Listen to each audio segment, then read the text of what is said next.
दोस्तों, मैं हूं एडवोकेट सुबोध गुप्ता। मुझे जाने माने शायर बशीर बद्र साहब का एक शेर याद आ रहा है। हम तो टूट जाते हैं एक घर बनाने में, हम तो टूट जाते हैं एक घर बनाने में, और वो तरस नहीं खाते बस्तियां जलाने में। दोस्तों, एक इंसान अपनी ज़िंदगी भर की कमाई इकट्ठा करके एक घर को बुक करता है और उम्मीद करता है कि वो घर उसे रहने के लिए मिल जाएगा। इस दौरान शायद वो किराए पे रह रहा होता है, घर का किराया भी दे रहा होता है। जो घर उसने बुक किया है उसके लिए भी हो सकता है उसने होम लोन लिया, उसकी ईएमआई भी दे रहा होगा, और कोविड के टाइम पे शायद उसकी सैलरी भी कट हो गई होगी। तो ये तिहरी चोहरी मार जो एक आम आदमी पे पड़ती है तो उस पर क्या बीतती है उसका अंदाज़ा लगाना मुश्किल ही है। तो अगर आप भी किसी ऐसी सिचुएशन में फंसे हुए हैं जहां पर आपने बिल्डर को अपने पैसे दिए थे और बिल्डर ने आपको प्रॉमिस किया था कि मैं इतने टाइम में आपको घर दे दूंगा, परंतु वो टाइम बीत जाने के बाद भी वो आपको घर नहीं दे रहा है, तो अब आपके पास क्या कानूनी विकल्प हैं, क्या कानूनी रास्ते हैं, आप क्या कर सकते हो? तो मैं इस वीडियो में मल्टीपल कानूनी ऑप्शंस जो अवेलेबल हैं एक बायर के पास वो डिस्कस करूंगा। ज़रूरी नहीं है कि उसमें से हर ऑप्शन जो मैं बताऊं वो आपके केस पे एप्लीकेबल होता हो। केस टू केस बेसिस पे हमें फैक्ट्स के हिसाब से देखना पड़ेगा कि जो मैं 6-7 ऑप्शन बताने वाला हूं उसमें आपके लिए बेस्ट सूटेबल कौन सा है।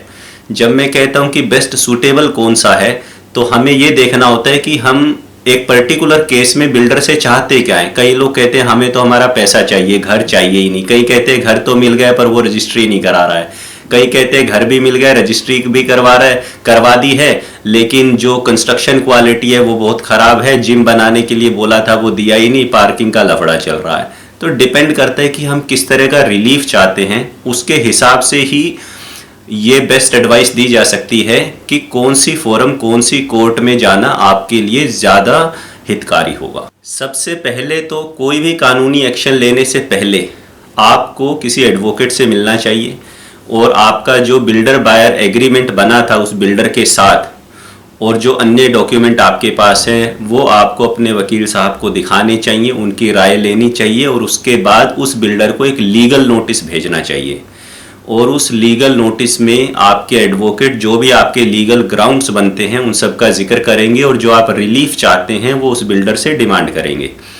हो सकता है कि लीगल नोटिस जाने के बाद बिल्डर आपसे बातचीत की मोड में आए। अभी तक जो आपको दुत्कार रहा था, नकार रहा था, आपकी मेल का जवाब नहीं दे रहा था, फ़ोन नहीं उठा रहा था, गोली पे गोली दे रहा था, वो हो सकता है आपके वकील के नोटिस जाने से थोड़ा सीरियस मोड में आए और बातचीत का, सुलह का कोई रास्ता निकले और कोई ऐसा वे आउट निकल आए कि आपको कोर्ट में या किसी अन्य जगह पे इंसाफ के लिए जाना ही ना पड़े।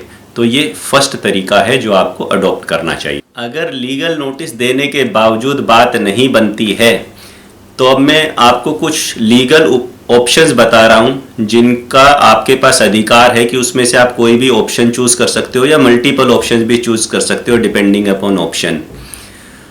अब मैं रेंडमली बता रहा हूँ, उसका कोई सीक्वेंस नहीं है। जैसे ज़्यादातर लोगों को पता ही होगा जो इस वीडियो को देख रहे हैं कि आप रेरा में कंप्लेंट फाइल कर सकते हैं। यदि बिल्डर आपको आपका घर टाइम पे नहीं दे रहा या आपको अन्य कोई शिकायत है तो आपके राज्य में यदि रेरा एक्ट लागू हो चुका है, एक अथॉरिटी बन चुकी है वहाँ पे जो मामले सुनती है, तो आप उस अथॉरिटी के पास, रेरा अथॉरिटी के पास अपनी कंप्लेंट फाइल कर सकते हो। ये एक ऑप्शन है।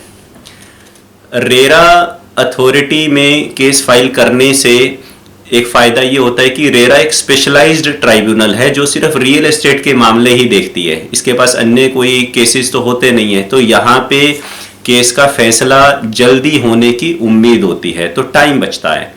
दूसरी बात ये कि यहाँ पे कंप्लेंट करने का कोई विशेष ऑफिशियल खर्चा भी नहीं है, बड़ी कम फीस होती है, तो खर्चा भी कम आता है लिटिगेशन में। ये फ़ायदे हैं। एक अन्य लीगल ऑप्शन जो आपके पास है कि रेरा में तो आप एज एन अलॉटी गए कि मुझे फ्लैट अलॉट किया था, दिया नहीं है, परंतु यदि आपने किसी के पास कोई रेजिडेंशियल यूनिट खरीदी थी अपने नाम से तो आप एज ए कंज्यूमर कमीशन में भी जा सकते हो।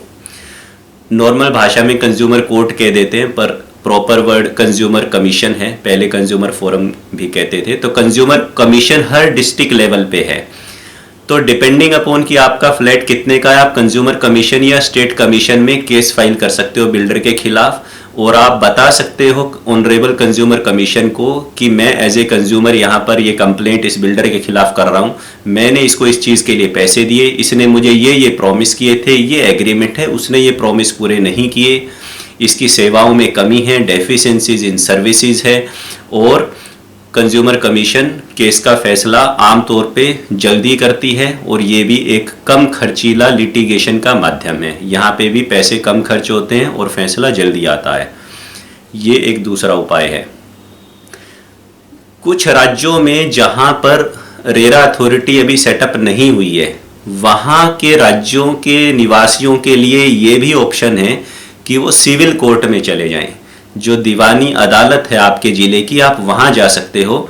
और क्योंकि आपने कॉन्ट्रैक्ट किया था बिल्डर से, तो इंडियन कॉन्ट्रैक्ट एक्ट के तहत उस कॉन्ट्रैक्ट का अगर कोई ब्रीच हुआ है, उसकी टर्म्स का डिफॉल्ट किया है, सामने वाले ने उन टर्म्स का उल्लंघन किया है, या उस कॉन्ट्रैक्ट के अंदर कोई वन साइडेड और अनफेयर टर्म्स लिखी हुई हैं एक तरफा, तो आप उन सब चीज़ों को सिविल कोर्ट में जाके चैलेंज कर सकते हो। सिविल कोर्ट से आप रिक्वेस्ट कर सकते हो ऑनरेबल कोर्ट से कि या तो स्पेसिफिक परफॉर्मेंस ऑफ कॉन्ट्रैक्ट किया जाए, यानी मुझे मेरा घर दिलाया जाए, या मेरे को इसके बदले में कंपनसेशन डैमेजेस दिए जाए, और अन्य भी रिलीफ मांगे जा सकते हैं सिविल कोर्ट से, जिसके बारे में आपके वकील साहब आपको गाइड कर देंगे। फोर्थ ऑप्शन के तौर पे मुझे याद आ रहा है कि ज़्यादातर जो कॉन्ट्रैक्ट्स होते हैं या बिल्डर बायर एग्रीमेंट्स होते हैं, उसमें कई बार आर्बिट्रेशन की क्लॉज डली होती है। आर्बिट्रेशन ज़्यादा टेक्निकल ना जाते हुए मैं सिर्फ इतना समझाना चाहता हूँ आपको कि दोनों पक्ष में जब झगड़ा हो जाता है तो एक किसी तीसरे व्यक्ति को अपॉइंट कर देते हैं, उसे कहते हैं भाई आप आर्बिट्रेटर हो, आप हमारे विवाद का निपटारा करोगे। फिर आर्बिट्रेटर उस मामले को सुनता है और एक आदेश पारित करता है जिसे अवार्ड कहा जाता है, और फिर उस अवार्ड को सिविल कोर्ट से लागू करवाना पड़ता है। परंतु ये भी एक ऑप्शन है अगर आर्बिट्रेशन की क्लॉज एग्रीमेंट में है तो, परंतु ज़्यादातर बिल्डर ही इस क्लॉज को इन्वोक करते हैं। आमतौर पे बायर या कंज्यूमर आर्बिट्रेटर को अपॉइंट नहीं करते, क्योंकि बिल्डर उस पर ऑब्जेक्ट करता है, और बिल्डर जब आर्बिट्रेटर को अपॉइंट करते हैं तो ज़्यादातर वो जो आर्बिट्रेटर है, ऐसा देखा गया है कि थोड़ा बायस्ड हो जाते हैं बिल्डर की तरफ। हालांकि कानून में प्रावधान है कि अगर आर्बिट्रेटर बायस्ड है, पक्षपात कर रहा है, बिल्डर के फेवर में कर रहा है, तो उसको चैलेंज भी कर सकते हैं। तो ये भी एक पॉसिबल ऑप्शन है। हम इसे एक्सप्लोर करते हैं नहीं करते हैं वो अलग बात है। फिफ्थ ऑप्शन है NCLT, national company law tribunal. आप as a financial creditor NCLT में जा सकते हो, इंसॉल्वेंसी प्रोसीडिंग्स इनिशिएट कर सकते हो डिफॉल्टिंग बिल्डर के अगेंस्ट। परंतु इस कानून में लगातार बदलाव हो रहे हैं। रिसेंटली ये बदलाव किया गया था कि एक अकेला होम बायर जिसको घर नहीं मिला वो NCLT में जाके इंसॉल्वेंसी प्रोसीडिंग नहीं कर सकता। कम से कम 100 बायर होने ज़रूरी हैं, या जो उस प्रोजेक्ट में टोटल नंबर ऑफ बायर्स हैं उसका 10% होना ज़रूरी है। दोनों में से जो भी कम हो, 100 में से या 10% of the project which ever is lower, तब जाके वो ये प्रोसीडिंग इनिशिएट कर सकते हैं। और आमतौर पे 100 लोगों को इकट्ठा करना या 10% ऑफ द प्रोजेक्ट के लोगों को इकट्ठा करना और फिर एक केस करना, ये थोड़ा हैसल भरा काम होता है, और एक अकेला व्यक्ति आमतौर पे इस झंझट में नहीं पड़ना चाहता। परंतु ये भी एक ऑप्शन है। दोस्तों, सिक्स्थ पॉसिबल लीगल ऑप्शन है कंपटीशन कमीशन ऑफ इंडिया में कंप्लेंट फाइल करना, वहाँ पे इंफॉर्मेशन देना कि ये जो बिल्डर है अनफेयर ट्रेड प्रैक्टिसेस में इन्वॉल्व है, और इसने जो एग्रीमेंट बना रखा है उसमें बहुत सारी क्लॉजेज ऐसी हैं जो कि अनफेयर हैं, और वहाँ पे कंप्लेंट करने पे अगर बिल्डर के खिलाफ वो कंप्लेंट एडमिट हो जाती है तो भारी जुर्माना CCI डिफ़ॉल्टिंग बिल्डर पे लगा सकता है। सेवंथ और बहुत एक मोस्ट पावरफुल ऑप्शन है बिल्डर के खिलाफ पुलिस कंप्लेंट या कोर्ट में क्रिमिनल केस फाइल करना। अब यदि परिस्थितियां ऐसी हैं कि बिल्डर ने आपसे पैसे भी ले लिए, सब कुछ ले लिया, ब्रोशर भी झूठा दिखा दिया, प्लान भी झूठे बता दिए, प्रॉपर्टी का टाइटल भी किसी और का था, मतलब शुरू से ही लोचा था, बनाना भी कुछ स्टार्ट नहीं किया या थोड़ा सा बना के छोड़ दिया, ऐसा लग रहा है कि शुरू से ही जो उसकी नीयत थी वो खराब थी। ऐसा नहीं है कि बीच में अचानक से कोई मजदूरों की कमी हो गई, या सीमेंट के रेट बढ़ गए, या कोविड आ गया, या भूकंप आ गया, तूफान आ गया। ऐसा नहीं है, शुरू से ही उसकी नीयत खराब थी और फ्रॉड करने के उद्देश्य से ही उसने एक रियल एस्टेट कंपनी बनाई, फ्रॉड करने के उद्देश्य से ही सब कुछ झूठी एडवर्टाइजमेंट करी और आपके पैसे हड़प लिए। तो आप ऐसे मामलों में पुलिस के पास जाके, स्पेशली इकोनॉमिक ऑफेंस विंग में जाके, EOW में जाके उस बिल्डर के खिलाफ और जो उसके डायरेक्टर्स हैं उनके खिलाफ FIR रजिस्टर करवा सकते हो। और इसमें सेक्शन 420 लगेगी इंडियन पीनल कोड की, जिसमें 7 साल तक की जेल का प्रावधान है। इसके अलावा इस पर सेक्शन 406 भी लग जाएगी, अमानत में खयानत, क्रिमिनल ब्रीच ऑफ ट्रस्ट की उस आदमी के पास आपके पैसे हैं वो दे नहीं रहा है, गैर कानूनी तरीके से आपके पैसे रखे हुए हैं। और भी अन्य सेक्शंस लग सकती हैं फ्रॉड की या केस के हिसाब से। अगर पुलिस आपकी कंप्लेंट ले भी लेती है और उस पर कोई एक्शन नहीं करती है, FIR रजिस्टर नहीं भी करती है, तो भी आप डायरेक्ट कोर्ट में जा सकते हो और एक क्रिमिनल कंप्लेंट फाइल कर सकते हो अपनी सारी बातें लिख के और सारे एविडेंसेस लगा के।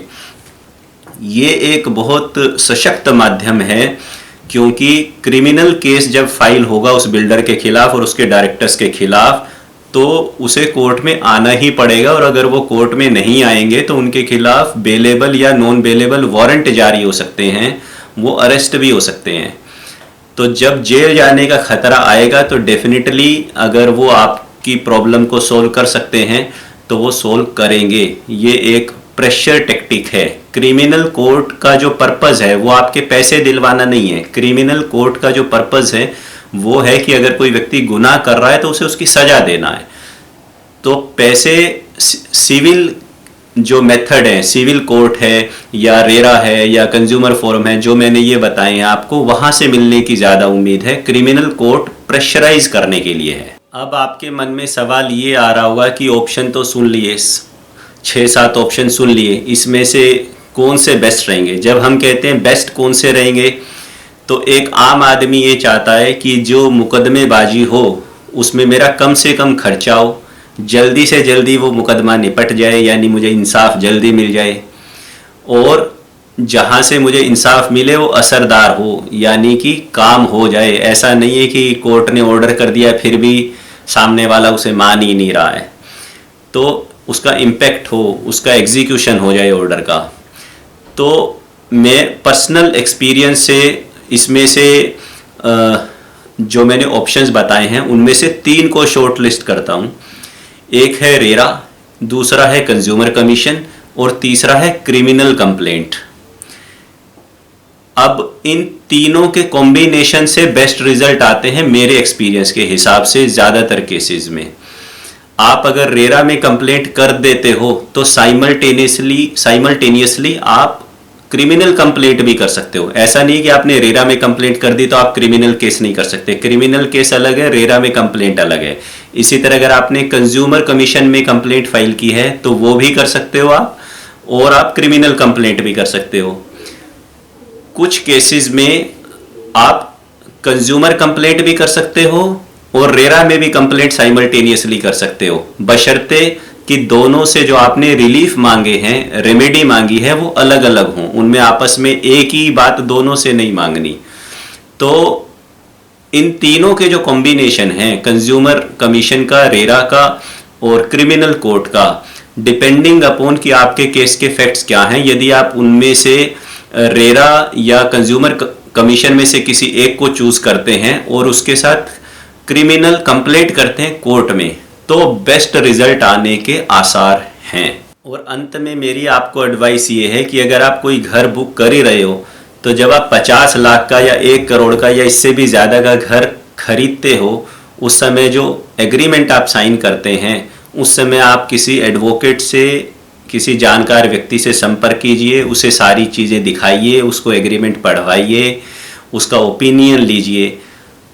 थोड़ी सी वकील की या थोड़ी सी डॉक्टर की फीस बचाने के लिए कई बार हम अपने आप को भारी मुसीबत में डाल देते हैं।